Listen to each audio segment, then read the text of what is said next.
I'm continuing my reading, and what I'm doing in this series is to read through the entire standard works of the Church of Jesus Christ of Latter-day Saints. This consists of the Bible, the Book of Mormon, the Doctrine and Covenants, and the Pearl of Great Price. I'm reading in a chronological order of events, not according to publication or volume, so I will be skipping around a little bit as I move along. Right now, I'm still in Numbers, getting close to the end, and afterwards I will read the Book of Deuteronomy. And after that, we'll start skipping around a bit. So, this is somewhat of a long chapter, but it's a fairly simple one, so we may get through it in one video. Chapter 32. Reuben and Gad and half the tribe of Manasseh received their inheritances east of Jordan. They covenant to join other tribes in conquering Canaan. Now the children of Reuben and the children of Gad had a very great multitude of cattle.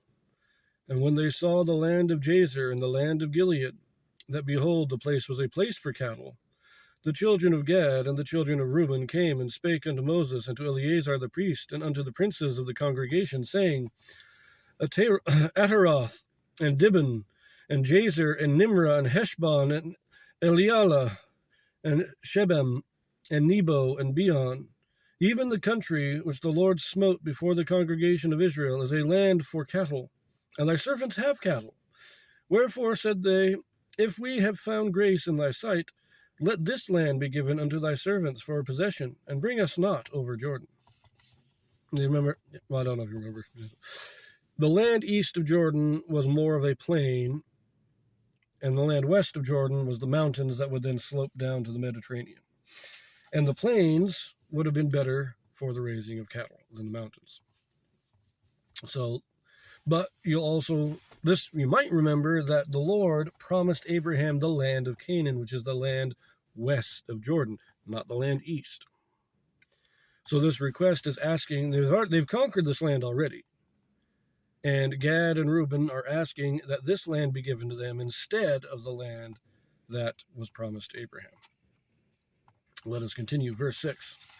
And Moses said unto the children of Gad and to the children of Reuben, shall your brethren go to war, and shall ye sit here? And wherefore discourage ye the heart of the children of Israel from going over into the land which the Lord hath given them? Thus did your fathers, when I sent them from Kadesh Barnea to see the land. For when they went up unto the valley of Eshcol and saw the land, they discouraged the heart of the children of Israel, that they should not go into the land which the Lord had given them. And the Lord's anger was kindled the same time, and he sware, saying, surely none of the men that came up out of Egypt, from 20 years old and upward, shall see the land which I swear unto Abraham, unto Isaac, and unto Jacob, because they have not wholly followed me, save Caleb the son of Jephunneh the Kenizzite, and Joshua the son of Nun, for they have wholly followed the Lord. And the Lord's anger was kindled against Israel, and he made them wander in the wilderness 40 years, until all the generation that had done evil in the sight of the Lord was consumed. And behold, ye are risen up in your father's stead, an increase of sinful men, to augment yet the fierce anger of the Lord toward Israel. For if ye turn away from after him, he will yet again leave them in the wilderness, and ye shall destroy all this people. So Moses is getting a little upset at him. Wait a minute, why should we let you stay here? Everybody else has to go and conquer. You're telling the people you're going to take away a huge part of their army? They're not going to want to go fight anymore, just like it happened to be in the past. When they didn't want to go fight, they got punished. You're bringing the wrath of God down with this request. What are you thinking? Anyways, verse 16. And they came near unto him and said, we will build sheepfolds here for our cattle, and cities for our little ones. But we ourselves will go ready, armed before the children of Israel, until we have brought them into their place. And our little ones shall dwell in the fenced cities because of the inhabitants of the land. We will not return unto our houses until the children of Israel have inherited every man his inheritance. For we will not inherit with them on the yonder side Jordan, or forward, because our inheritance is fallen to us on this side Jordan, eastward. So what they're saying is, look, let our families stay here. Let us build up the cities, make a little fortification for them. But we will go and we will lead the charge to conquer the rest of Canaan, so that all of our brethren will have their inheritances. We will not stay here. We will be in the front. and we will fight until everybody has what they're supposed to have. Verse 20. And Moses said unto them, If ye will do this thing, if ye will go armed before the Lord to war, and will go all of you armed over Jordan before the Lord, until he hath driven out his enemies from before him, and the land be subdued before the Lord, then afterward ye shall return and be guiltless before the Lord and before Israel, and this land shall be your possession before the Lord. But if ye will not do so, behold, ye have sinned against the Lord, and be sure your sin will find you out. Build you cities for your little ones, and folds for your sheep, and do that which hath proceeded out of your mouth. And the children of Gad and the children of Reuben spake unto Moses, saying, Thy servants will do as my Lord commandeth. Our little ones, our wives, our flocks, and all our cattle shall be there in the cities of Gilead. But thy servants will pass over, every man armed for war, before the Lord to battle, as my Lord saith. So concerning them Moses commanded Eleazar the priest, and Joshua the son of Nun, and the chief fathers of the tribes of the children of Israel. And Moses said unto them, If the children of Gad and the children of Reuben will pass with you over Jordan, every man armed to battle before the Lord, and the land shall be subdued before you, then ye shall give them the land of Gilead for a possession. But if they will not pass over with you armed, they shall have possessions among you in the land of Canaan. And the children of Gad and the children of Reuben answered, saying, As the Lord hath said unto thy servants, so will we do. We will pass over armed before the Lord into the land of Canaan, that the possession of our inheritance on this side Jordan may be ours. And Moses gave unto them even to the children of Gad and to the children of Reuben, and unto half the tribe of Manasseh, the son of Joseph, the kingdom of Sihon, king of the Amorites, and the kingdom of Og, king of Bashan, the land with the cities thereof in the coasts, even the cities of the country round about.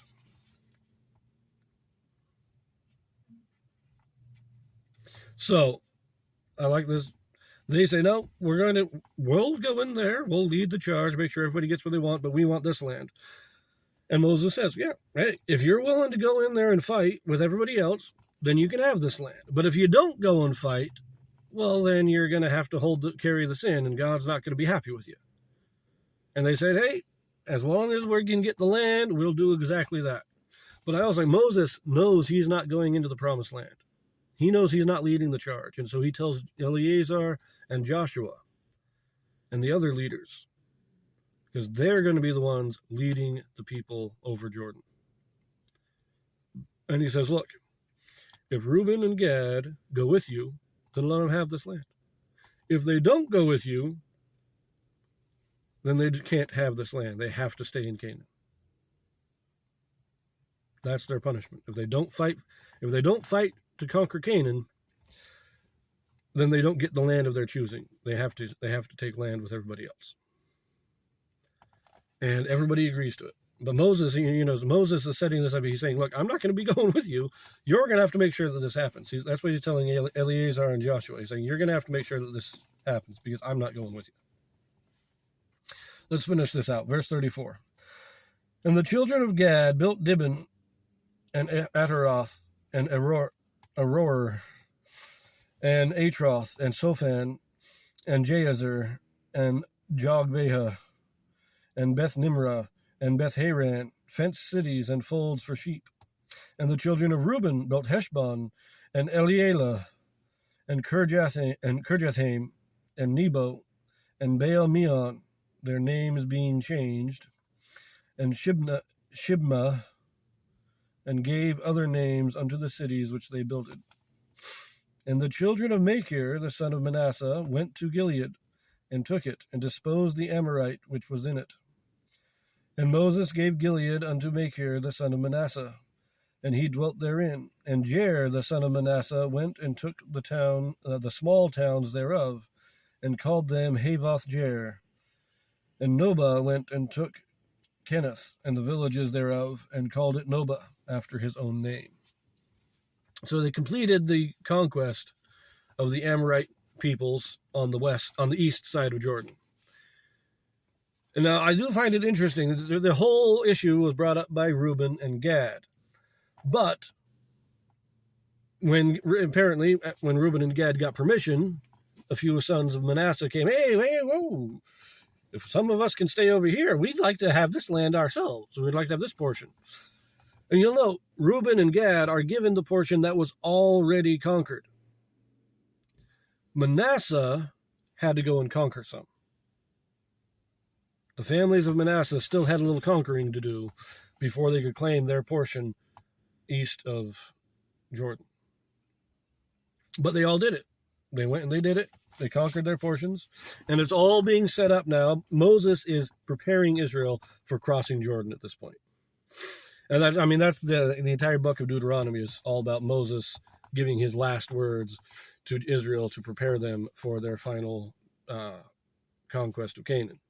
Because as I said, he's not going with them, and he knows it. God has already told him that he ain't going in. So he has to prepare Israel. Kind of like, Joseph Smith, near the last few years of his life, spent most of his time trying to prepare the apostles and the church for when he wouldn't be there, because he knew it wasn't going to be long. He knew he didn't have much time left. And so he was preparing the church. In the same way, Moses, he knows he's not going over. He knows his time is up. He's going to be taken.